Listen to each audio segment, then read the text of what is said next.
সদস্য আমির খসরু মাহমুদ চৌধুরী। ইভিএম থাকলে দেশের মানুষ আর কোনোদিন ভোটাধিকার প্রয়োগ করতে পারবে না এমন শঙ্কা তার। জাতীয়তাবাদী হিন্দু ছাত্র ফোরামের আলোচনায় আমির খসরু মাহমুদ চৌধুরী এসব কথা বলেন। তিনি অভিযোগ করেন, অসাম্প্রদায়িকতার কথা বলে সংখ্যালঘুদের জমি দখল, মন্দির ভাঙচুর ও নির্বিচারে হত্যা নির্যাতন সহ সব অপকর্ম চালাচ্ছে ক্ষমতাসীনরা।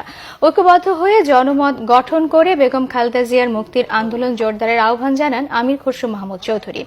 তিনি জানান, আন্দোলনের অংশ হিসেবে সিটি কর্পোরেশনের নির্বাচনে গেছে বিএনপি, তবে ইভিএমে ভোট গ্রহণ নিয়ে সন্দিহান বিএনপির এই নেতা।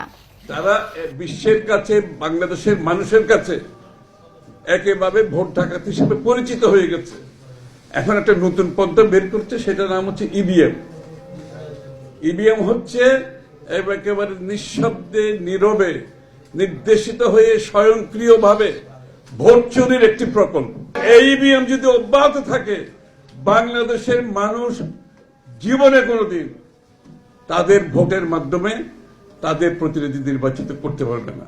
কোনোদিন নির্বাচিত সরকার পাবে না, সংসদ পাবে না, স্থানীয় সরকারও পাবে না।